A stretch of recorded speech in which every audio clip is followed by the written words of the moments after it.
Hola, hola a todas, a todos, ¿cómo están? Les doy la más cordial de las bienvenidas a este nuevo ejercicio informativo a través de Facebook Live que realizamos de manera periódica, de manera continua. Un ejercicio que pretende acercarnos, como siempre, a nuestros diputados federales, a nuestros representantes en la Cámara de Diputados. Les ruego que todas y todos me ayuden compartiendo. Lamento que no sea la escenografía que suelo tener. En este momento me encuentro en la oficina, en la Cámara de Diputados. Hemos tenido un día de mucha agenda. En la Comisión de Puntos Constitucionales ya pudimos votar el acuerdo a través del cual se va a organizar el debate de la reforma electoral. Habremos de iniciar este 1 de septiembre, así que estamos muy contentas y contentos. Fíjense que les debía yo una explicación que he dado a través de una serie de textos, de publicaciones, sobre la injusticia que cometió la Sala Regional Especializada del Tribunal Electoral del Poder Judicial de la Federación. Hace algunos días me manifesté en Twitter, en Facebook, en Instagram, y creo que esta injusticia amerita una explicación mucho más profunda.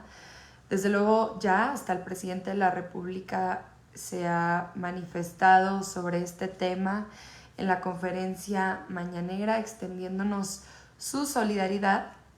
Y entonces quería explicarles desde el inicio cómo ha estado todo este asunto de que el tribunal me quiere inhabilitar como candidata en las próximas elecciones. Así es que ayúdenme compartiendo, si así les parece, comenten lo que ustedes gusten, manita para arriba si están de acuerdo, o me enoja si no están de acuerdo. Bueno, fíjense nada más que ustedes saben que desde 2021, desde el 1 de septiembre de 2021, yo soy diputada federal del Grupo Parlamentario de Morena en esta 65ª legislatura. Y como integrante del Grupo Parlamentario de Morena, represento a mi estado, al estado de Chihuahua, y a mi grupo parlamentario en una serie de comisiones ordinarias. Las comisiones ordinarias son órganos aquí al interior de la Cámara de Diputados que se dividen con temáticas. Tenemos la Comisión de Igualdad de Género, tenemos la Comisión de Pueblos Indígenas, tenemos la Comisión de Puntos Constitucionales, la Comisión de Justicia, la Comisión de Recursos Hidráulicos, y se dividen así de manera temática para poder procesar todas las iniciativas, gracias Julia, todas las iniciativas que las y los diputados federales presentan para modificar leyes, para abrogar leyes, para derogar disposiciones, y que se puedan procesar temáticamente, porque si no, no habría manera de sistematizarse. Estas comisiones sirven para varias cosas. Uno, para procesar las iniciativas, y en segundo lugar, también para auditar el ejercicio del poder ejecutivo federal, los ejecutivos estatales. Y en ese quehacer que tenemos de revisión del trabajo de los otros poderes, en el caso del judicial, en el caso del ejecutivo, en el caso del legislativo, existe una cosa que se llaman comparecencias. Las comisiones citan a comparecer a los titulares de las secretarías de Estado, de las secretarías integrantes del Gabinete Federal, para revisar su actividad dentro de la función pública, para preguntar en qué se está ejerciendo el presupuesto de egresos de la Federación que se vota aquí en la Cámara de Diputados. Es una facultad exclusiva de nosotras diputadas y diputados decidir a dónde se destinan los recursos de las y los mexicanos dentro del presupuesto de egresos de la Federación, que es un mecanismo de redistribución de la riqueza. en esta cuarta transformación. Hemos entendido que el presupuesto de egresos de la Federación se tiene que poner al servicio de las y los más pobres. ¿Y cómo nos alcanza para combatir la desigualdad? Por supuesto, cerrando el grifo de la corrupción, cerrando la llave que tenían los antiguos o los pasados gobiernos neoliberales y ensanchaban sus bolsillos con el recurso, justamente el presupuesto de egresos de la Federación, con los famosos moches. Y bueno, dentro de uno de estos ejercicios fue que se dio toda esta problemática, les cuento. Les voy a contar, pero por favor escríbanme de qué estado nos están viendo, de qué entidad federativa, de qué ciudad, y yo aquí podré revisar de dónde nos están escuchando. Bueno, el año pasado, finales de noviembre, la secretaria de Cultura, Alejandra Frausto, del gobierno federal, compareció ante 2 comisiones ordinarias de la Cámara de Diputados, ante la Comisión de Radio y Televisión y ante la Comisión de Cultura y Cinematografía. Yo soy integrante de otras 3 comisiones, de Igualdad de Género, de Puntos Constitucionales y de Justicia. Solo se pueden ser integrantes de 3 como máximo. Como diputado federal o diputada federal, solo podemos integrar 3 comisiones ordinarias. ¿Qué sucede? Sabemos de la comparecencia de la secretaria Alejandra Frausto un par de días antes de realizarse y como grupo parlamentario decidimos hacer algunos cambios.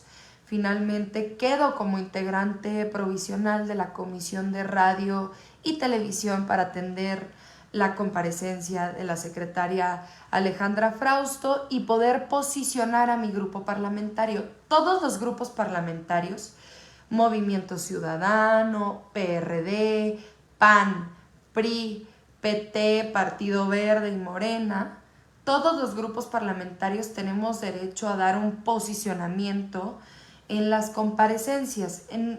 A finales de noviembre, en esa comparecencia con la secretaria de Cultura, yo di el posicionamiento de Morena y una diputada federal, en ese momento no conocía su nombre, una diputada federal del PRD, ahora ya sé que su nombre es Gabriela Sodi, posicionó al grupo parlamentario, a su grupo parlamentario, el PRD. ¿Y qué dijo en ese posicionamiento?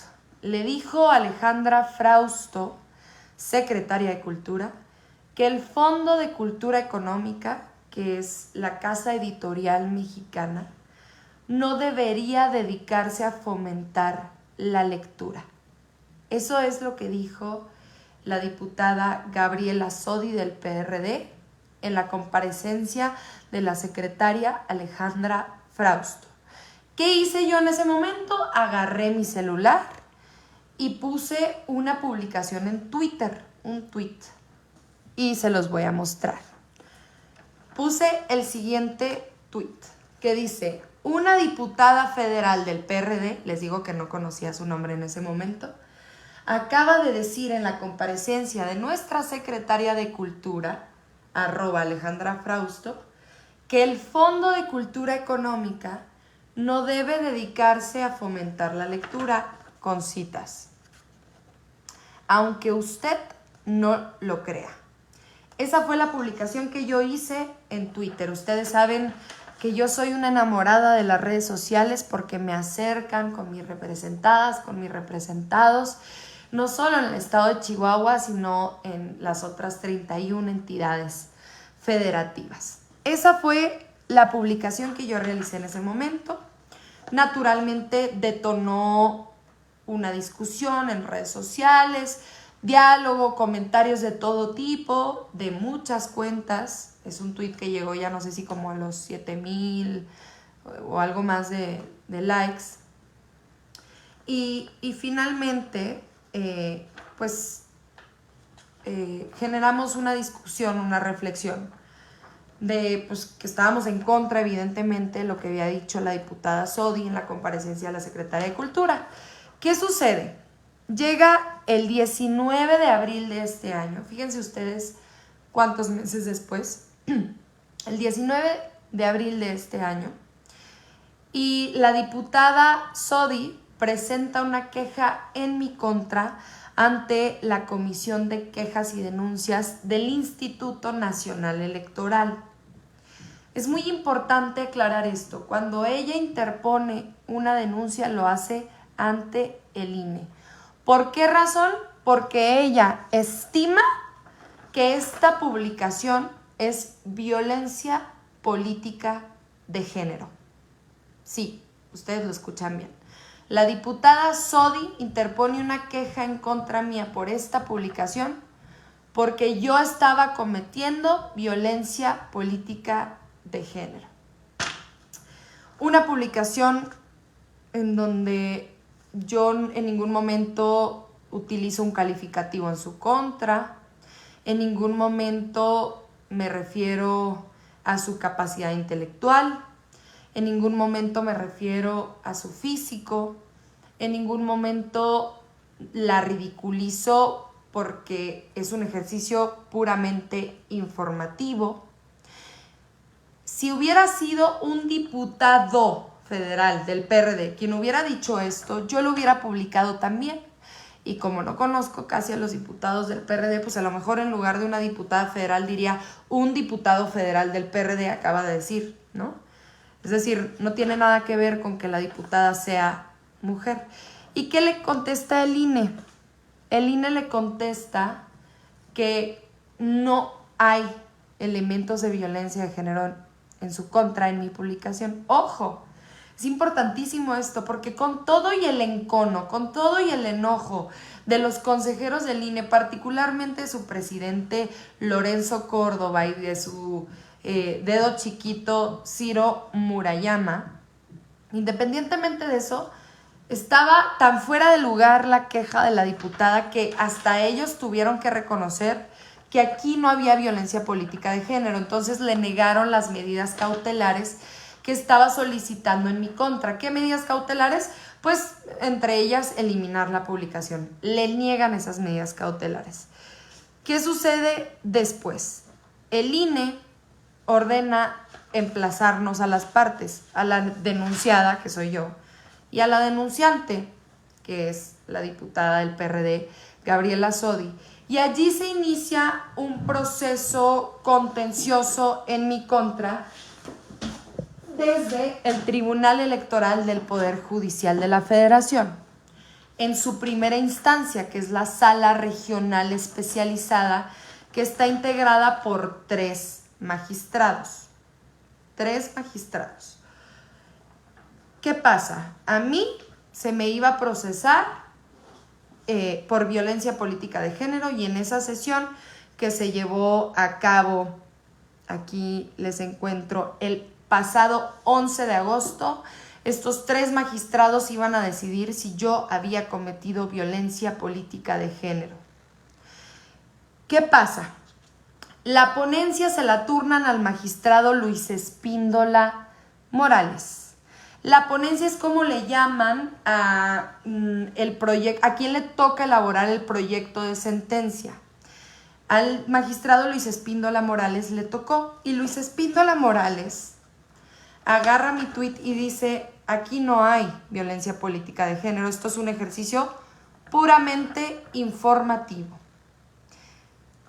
Lo somete a la discusión de los otros 2 magistrados y los otros 2 magistrados revierten el sentido del proyecto de sentencia para sancionarme a mí por violencia política de género, con la pena más alta.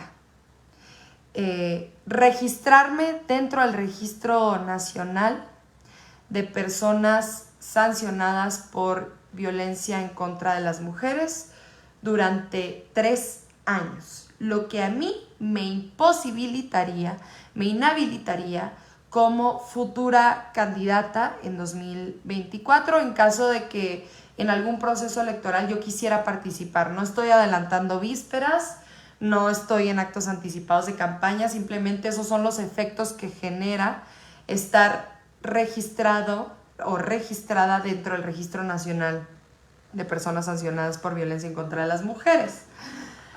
Entonces estos dos magistrados revierten el sentido de la sentencia y dicen que yo cometí violencia política de género efectivamente por este tuit, y no solo yo. Otras 15 personas usuarias de Twitter. El INE, recuerdan que les dije que emplazó a las partes denunciadas, no solo me emplazó a mí como denunciada y a estas 15 cuentas, también emplazó a otras 200 cuentas. De esas 200 cuentas que comentaron mi tweet, solamente 15 cuentas contestaron el emplazamiento. Y a esas 15 cuentas también las sancionan como a mí, pero como ellos y ellas no son servidores públicos, a ellos les imponen una multa económica que va desde los 1,500 hasta los 4,000 pesos. Hagan ustedes las matemáticas. Desde los 1,500 hasta los 4,000 pesos a 15 personas. ¿Qué sucede? Acto seguido a mí me llega la notificación de mi sanción, y naturalmente yo interpongo un recurso de impugnación, una inconformidad ante la Sala Superior del Tribunal Electoral del Poder Judicial de la Federación. Me están preguntando aquí, Raimundo Soto, ¿quiénes escogen a los magistrados del Tribunal Electoral del Poder Judicial de la Federación? El Senado, las cuotas partidistas del Senado de la República. Y en el caso de diputados, aquí se escogen a los consejeros del INE en este momento. Bueno, yo interpongo mi recurso de impugnación ante la Sala Superior y es fecha que todavía no sale en el orden del día mi asunto. Espero yo que se pueda resolver la semana entrante. ¿Por qué interpongo un recurso de impugnación? Bueno, porque esta sentencia que ha sido impuesta en mi contra de manera injusta por estos dos magistrados, Gabriela Villafuerte Coello y Rubén Jesús Lara Patrón, atenta en contra de 3 derechos que están garantizados dentro de la Constitución Política de los Estados Unidos Mexicanos. ¿Qué 3 derechos? Bueno, el primero y el más evidente, el derecho que tenemos a la libertad de expresión. Nosotras y nosotros podemos utilizar nuestras redes sociales con plena libertad, sin censura alguna. Y la censura mucho menos tendría que venir de los órganos que supuestamente están encargados de alimentar y fortalecer la democracia. Ese es el primer derecho que se me vulnera, el de la libertad de expresión. En segundo lugar, otro derecho que se me vulnera es una cosa que se llama la inviolabilidad parlamentaria. ¿A qué se refiere inviolabilidad parlamentaria? Que lo que yo haga en el ejercicio de mis funciones como diputada federal no puede ser perseguido por ninguna instancia, siempre y cuando sea justamente en el ejercicio de mis funciones. ¿Cuáles son mis funciones? Una de ellas, controvertir, debatir, criticar las posturas de los grupos parlamentarios opositores, manifestarme en contra de asuntos de fondo como lo es este asunto del Fondo de Cultura Económica. Y yo no puedo ser ni perseguida ni censurada. Eso está dentro de nuestra Carta Magna, nuestro máximo documento de derechos en México, la Constitución Política de los Estados Unidos Mexicanos. Y el tercer derecho constitucional que se está violentando con esta resolución de la Sala Regional Especializada es el derecho que tienen ustedes, el pueblo de México, de acceso a la información. Nosotras y nosotros como representantes populares tenemos una responsabilidad de informarles continuamente qué está sucediendo al interior de las comisiones, qué está sucediendo al interior del salón de sesiones, qué está sucediendo al interior de los parlamentos abiertos, de las asambleas informativas, de las reuniones de la Junta de Coordinación Política, de la mesa directiva, porque esta es la casa del pueblo y estamos aquí para representarles, pero también estamos aquí para continuamente informarles de qué estamos haciendo y cómo lo estamos haciendo. Entonces, este ejercicio puramente informativo ha sido, hay que decirlo, etiquetado como violencia política de género por los magistrados del Tribunal Electoral del Poder Judicial de la Federación. Repito sus nombres, estos dos magistrados: Gabriela Villafuerte Coello y Rubén Jesús Lara Patrón. Coincido con el presidente que deberíamos, en caso de que esta injusticia se consolide, promover juicio político en contra de estos magistrados que no esgrimieron, que no compartieron, que no pudieron dar ni un solo argumento de carácter jurídico en la discusión de mi asunto y del asunto de otras 15 personas que fueron también injustamente sancionadas. Ahora bien, vamos a entrarle a qué es la violencia política de género, porque se utiliza de manera mezquina por la oposición, porque ellos se dicen feministas cuando jamás marcharon con nosotras cuando éramos reprimidas, cuando jamás buscaron con nosotras a las desaparecidas. Hoy, el día que lo recordamos, a nuestros familiares desaparecidos, a nuestras familiares desaparecidas. Ellos se dicen feministas cuando no están a favor de los derechos de las mujeres. Pero sí utilizan para todo la violencia política de género cuando en verdad no hay razones de género dentro de nuestros posicionamientos. Ojo, de acuerdo con el protocolo de atención a la violencia política contra las mujeres en razón de género, la violencia política contra las mujeres comprende, escuchen bien, todas aquellas acciones u omisiones de personas, servidoras o servidores públicos que se dirigen a una mujer por el hecho de ser mujer, tienen un impacto diferenciado en ellas o les afectan desproporcionadamente con el objeto o resultado de menoscabar o anular sus derechos político-electorales, incluyendo el ejercicio del cargo. La violencia política contra las mujeres puede incluir, entre otras, violencia física, psicológica, simbólica, sexual, patrimonial, económica o feminicida. Si uno lee lo que significa violencia política de género, que intentan menoscabar o anular derechos político-electorales, en todo caso, señores magistrados, ustedes estarían cometiendo violencia política de género en contra mía por quererme inhabilitar como candidata en futuros procesos electorales, por quererme privar de mis derechos político-electorales, no yo contra la diputada federal del PRD por este texto, que yo habría puesto, aún lo hubiera dicho un diputado del PRD. Esto es muy importante. Y permítanme, a ver, si ustedes encuentran violencia política de género en mi tweet, permítanme volvérselos a leer. Otra vez, nuevamente. Una diputada federal del PRD, no la nombro, acaba de decir en la comparecencia nuestra secretaria de Cultura, @Alejandra Frausto, que el Fondo de Cultura Económica no debe dedicarse a fomentar la lectura, aunque usted no lo crea. Por favor, díganme ustedes si pueden ver aquí algún elemento de violencia política de género.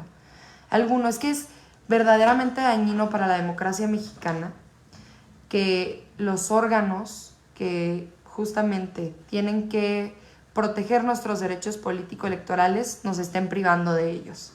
Es verdaderamente peligroso y yo quiero hacer este en vivo sobre todo para dejar el antecedente de lo importante que es aprobar la reforma político-electoral. Porque en este momento los magistrados, esos que dicen que no deberían ser electos popularmente porque entonces qué garantías tienen de que estén preparados, y tienen estos de ahorita diplomados en el extranjero, escuelas, universidades privadas, un dineral en su educación, todo para perseguir políticamente a una diputada federal que es crítica, que no tiene miedo, que no se va a dejar vencer, que simpatiza con el presidente Andrés Manuel López Obrador desde sus 8 años de vida. Entonces, ¿para qué nos sirve tener esos magistrados preparados académicamente? Mejor será que el pueblo de México los elija de manera directa, a través de la democracia participativa, para que los magistrados no se deban a intereses partidistas, sino se deban al interés general del pueblo, que debe primar sobre todas las cosas siempre. También necesitamos la reforma político-electoral para elegir directamente a los consejeros integrantes del Instituto Nacional Electoral, que habrá de convertirse en el nuevo Instituto Nacional de Elecciones y Consultas, porque se le olvida al INE que no nada más organiza elecciones, sino también consultas populares y ejercicios plebiscitarios como el revocatorio de mandato. Así es que el día de mañana elegiremos aquí en la Cámara de Diputados a la nueva integración de la mesa directiva. La presidencia de la mesa directiva le toca al PAN, le toca a Acción Nacional, que es el segundo grupo parlamentario con más integrantes aquí en la Cámara de Diputados. Y el día de pasado mañana llevaremos a cabo la sesión de instalación del Congreso General, una sesión conjunta entre el Senado de la República y la Cámara de Diputados, e iniciaremos con la discusión de la reforma político-electoral. Ellos piensan que me castigan por todo lo que he hecho, porque fui la primera persona en solicitar la destitución de Alito Moreno como presidente de la Comisión de Gobernación. Ellos piensan que me castigan por haber solicitado la excusa de Margarita Zavala para votar en la reforma eléctrica, porque caía en conflicto de interés al haber residido en su régimen matrimonial por bienes mancomunados a través de su esposo Felipe Calderón, más de 8 millones de pesos por Iberdrola. Ellos piensan que me castigan por ser crítica, por traer a colación la memoria, por recordar todo lo que hizo el PAN, todo lo que hizo el PRI, ostentando la titularidad del Poder Ejecutivo Federal. Y además piensan que con esto yo voy a llegar al nuevo periodo legislativo como más pasita, más tranquilita, porque claro, si con esto me pueden sancionar por violencia política de género, entonces ya no le voy a decir nada a ninguna diputada, aunque no esté de acuerdo con ellas. Eso en realidad me da mucho más ánimo. Lo que los magistrados no saben es que a nosotras y nosotros nos han forjado así, en la lucha social. Y cuando ellas y ellos quieren obstaculizar nuestros objetivos de abrir las puertas de la política, de hacerla más transparente, de popularizar el presupuesto de egresos de la Federación, de eliminar la desigualdad, de eliminar la pobreza, de eliminar la corrupción, de eliminar la violencia, la impunidad, ellos piensan que con eso nos van a dar miedo, pero lamentablemente les tengo que decir que eso nos alimenta más el espíritu, nos dan más ganas de transformar esas instituciones y ponen de manifiesto lo necesario que es esa transformación. Quiero agradecerles a ustedes por darme todo el apoyo que me han dado en redes sociales, darme todo el apoyo que me han dado en las calles. A muchas y muchos de ustedes me los he encontrado en Chihuahua o aquí en la Cámara de Diputados, en la Ciudad de México, ayer en el evento, en el segundo encuentro nacional de autoridades juveniles. Y me dan abrazos, me dicen que están conmigo, no saben cómo eso me alimenta, les agradezco. Me alimenta a los magistrados porque con más ganas voy a querer transformar y voy a llegar todavía más valiente a la nueva legislatura, sin miedo a nada. Y además me encuentro muy agradecida con ustedes y con el presidente de la República por solidarizarse con nosotras, con nosotros, los jóvenes que incursionamos en la política, que no tenemos cola que nos pisen, que no tenemos apellido porque no venimos de familia política, que no tenemos padrino, que no tenemos compadre, que no llegamos por amiguismos, sino que llegamos porque nos mueve una profunda convicción generacional de transformar a México. Eso es lo más importante. No nos vamos a dejar y tomaremos el ejemplo de nuestro presidente Andrés Manuel López Obrador en el proceso del desafuero, porque ustedes recordarán que Vicente Fox quiso desaforarlo justamente para impedirle ser candidato en la elección en contra de Felipe Calderón en la búsqueda por la presidencia de la República. Voy a seguir ese ejemplo, cuenten con que no me voy a rendir, cuenten con que voy a seguir exigiendo mis derechos, cuenten con que voy a seguir participando, voy a estar muy pendiente de la resolución de la Sala Superior. Si resuelvo en mi contra ya no tengo yo otra instancia, es la última instancia que tengo, imagínense. Qué problema, pero siempre con una sonrisa por delante porque contamos con el apoyo del pueblo, porque ustedes son los que tienen que juzgar la actividad de un diputado o de una diputada federal. Ustedes, no los magistrados. Ustedes tienen que juzgar cómo estamos haciendo las cosas y los magistrados no pueden estar utilizando argucias legales sin justificación alguna para tratar de censurar y tratar de perseguir a una simpatizante del movimiento de la Cuarta Transformación, porque antes que diputada federal soy simpatizante del presidente Andrés Manuel López Obrador y del pueblo de México, y todas y todos, como siempre, seguirán contando con su humilde servidora. Les agradezco mucho, compartan este video para que todas y todos conozcan cómo se las gasta el Tribunal Electoral del Poder Judicial de la Federación, el Instituto Nacional Electoral, contra una joven que hace política, contra una diputada federal de 25 años que no va a bajar la guardia y que le va a entrar con muchas más ganas que antes. Gracias por sus comentarios, les quiero en grande. Adiós.